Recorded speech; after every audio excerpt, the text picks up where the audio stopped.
चीज बन गया है, क्यों ऐसे? देखो, नरेंद्र मोदी जी को 12 साल हो गए प्रधानमंत्री पद, अच्छी बात है। उसका मतलब ये नहीं कि आप देश के पहले प्रधानमंत्री पंडित नेहरू की बदनामी करें। एक तो आप पंडित नेहरू के साथ किसी की तुलना ही नहीं हो सकती। पंडित नेहरू एक महान स्वतंत्र सेनानी थे। पंडित नेहरू जी का बहुत बड़ा त्याग रहा है। पंडित नेहरू जी ने अपनी पूरी संपत्ति देश को बहाल की है, समर्पित की है। पंडित नेहरू के ज़माने में कोई गौतम अडानी नहीं था। दूसरी बात है कि पंडित नेहरू 16 साल प्राइम मिनिस्टर रहे। 15 अगस्त 1947 से। लेकिन मोदी जी और उनके लोग मानने को तैयार नहीं, क्योंकि वो इलेक्टेड प्राइम मिनिस्टर नहीं थे। अगर उनके कैबिनेट में उस वक्त डॉक्टर बाबा साहेब अम्बेडकर थे, सरदार वल्लभ भाई पटेल गृह मंत्री रहे, तो उसका मतलब आप सरदार पटेल को पहले गृह मंत्री मानने को तैयार नहीं, डॉक्टर अम्बेडकर जी को आप पहले कानून मंत्री मानने को तैयार नहीं। उनके कैबिनेट में जगजीवन राम जैसे नेता थे और 4-4.5 साल तक वो सरकार चलाई। फिर बाद में संविधान सभा घटित हुई, बहुत सी बातें हैं। लेकिन मोदी ये मानने को तैयार नहीं। तो मैं मानता हूँ आपने नेहरू जी का विक्रम ने तोड़ा है, ना तोड़ सकते हैं। कि आप समझ में लीजिए, 2014 में Narendra Modi elected prime minister जरूर रहे, 2019 तक। उसके बाद के सभी चुनाव जो हुए देश में वो रिगिंग हो गया। जिस तरह से चुनाव लड़े और चुनाव को हाईजैक किया ये लोगों ने, पैसे की ताकत पर,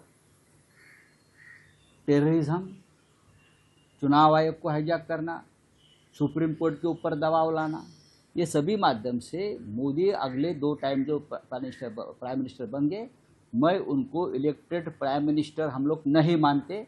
2014 से 2019 तक ही ये इलेक्टेड प्राइम मिनिस्टर है। 2024 में तो आपने देखा होगा क्या हो गया, उनको बहुमत भी नहीं मिला। और इस देश की 50-60 लोकसभा की सीटें हैं, तो किस प्रकार से चोरी किए लोगों ने। मुंबई की एक सीट 40 सीटों से वो लोग हार गए। वो एकनाथ शिंदे का फ़ोन आया रिटर्निंग ऑफिसर वंदना सूर्यवंशी को, और हमारी जीती हुई सीट उनको बहाल कर दी। ये आपका चुनाव लड़ने का तरीका है। आपके हलफनामे में, नॉमिनेशन फॉर्म में आपने कभी बहुत सी इंफॉर्मेशन छुपाई। क्या क्या छुपाया आपको मालूम है मोदी जी ने। मैं अभी उस बारे में चर्चा नहीं करना चाहता हूँ। बहुत सी बातें छुपाई। उन्होंने टारगेट कल कांग्रेस को किया।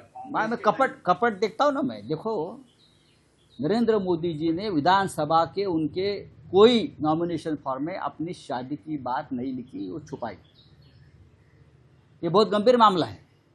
फिर भी उनका नॉमिनेशन फॉर्म वैलिड हो गया ना। लेकिन मीनाक्षी नटराजन जो एक प्रामाणिक महिला है, एक नारी है, नारी वंदना की बात करते हो, उनका नॉमिनेशन फॉर्म आप किस आधार पर रिजेक्ट करते हो। परिमल नाथवानी जी हमारे मित्र है, झारखंड से लड़ रहे हैं। उनको रिटर्निंग ऑफिसर 24 घंटे की मोहलत देता है। अगर कोई कमियां है फॉर्म में तो आप बाद में 24 घंटे में पूरी कर लीजिए। तो इस तरह से चुनाव, चंडीगढ़ के मेयर का क्या हो गया आपने देखा होगा। ये इस प्रकार से डकैती करके चुनाव जीतते हैं और अपने आप को इलेक्टेड प्राइम मिनिस्टर बोलते हैं। पंडित नेहरू के साथ तुलना मत करिए। पंडित नेहरू है, इंदिरा जी इंदिरा गांधी है, राजीव गांधी है। आप उनके साथ तुलना आप नहीं कर सकते। आप नरसिंह राव, मनमोहन सिंह के साथ भी आपकी तुलना नहीं हो सकती। मैं तो कहूँगा देवगौड़ा और इंद्र कुमार गुजराल और चंद्रशेखर से भी आपकी तुलना नहीं हो सकती। सर, एनडीए को चैलेंज करने के लिए जो इंडिया अलायंस है, क्या वो कम पड़ रही है कहीं पे? नहीं, कम नहीं पड़ रही है। बात ऐसी है, उनके हाथ में पूरी सरकार, यंत्रणा, व्यवस्था। जिस सरकार का, जिस देश का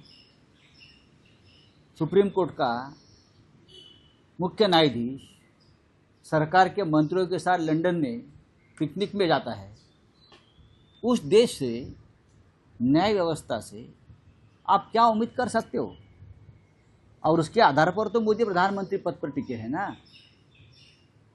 हमारा मामला शिवसेना का 4 साल से सुप्रीम कोर्ट में पड़ा है, टाइम नहीं।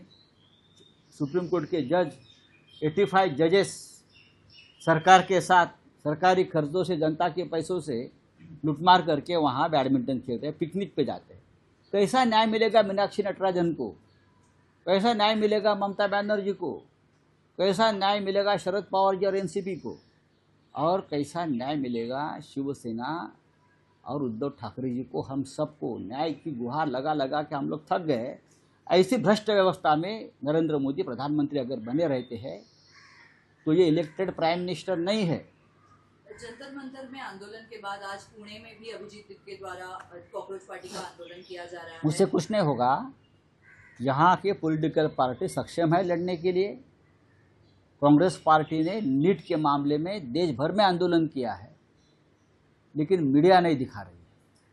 अभी अभी मुझे किसी ने दीपकी और प्रधानमंत्री का अमेरिका में जो एक मीटिंग हो गई उसका फ़ोटो भेजा है। उसके बाद ये दीपके यहाँ आया ऐसा लोग बोलते हैं, उस बारे में जानकारी मैं ले रहा हूँ। तो आपका आरोप क्या है? देखता हूँ अभी आरोप नहीं, मैं आरोप नहीं बोल रहा हूँ। लोगों ने कुछ जानकारी मेरे तक पहुँचाई है।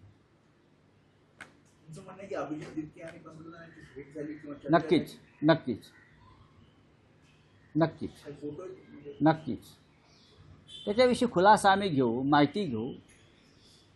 आम्ही आगीत उड्या मारणार नाही। आता या देशातले राजकीय पक्ष आणि सामाजिक संघटना आपले लढे लढायला मजबूत आहेत।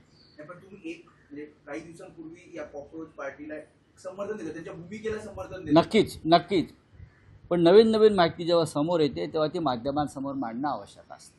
मी तुम्हाला त्याच्या बाबतीत लवकरच अवगत करीन। तुम्ही तुमच्या पक्षाच्या नेत्यांना सांगतात की सावध राहा, आपली भूमिका नाही आम्ही मोठे नेते सुद्धा म्हणजे अगदी एक लक्षात घ्या, कोणीही कोणत्याही राजकीय पक्षाचा नेता त्या आंदोलनात गेला नाही। आम्ही तरुणांना आम्ही पाठिंबा दिला। तरुणांचा जे प्रश्न आहे ते रस्त्यावरती जर उतरले असते तर सरकारने त्यांचं ऐकायला हवं, ही आमची भूमिका आहे। पण कोणी या माध्यमातून सरकारला मदत करत असेल काही वेगळ्या भूमिकेतून तर त्याच्यावरती आमचं लक्ष ठेवणं हे गरजेचं आहे। मॅनेज केले जाते आंदोलन असं तुम्हाला? मी असं आता काहीच म्हणणार नाही। या क्षणी मी काहीच म्हणणार नाही। हाँ तो मोदी जी ने, अब मोदी जी को 12 साल हो गए हैं सरकार में। मोदी इतने बड़े नेता है। मोदी जी ने अपने मित्र जो उनकी वाहवाह करते हैं ट्रम्प साहब, उनसे बातचीत करके वार रुकवाना चाहिए। Thank you.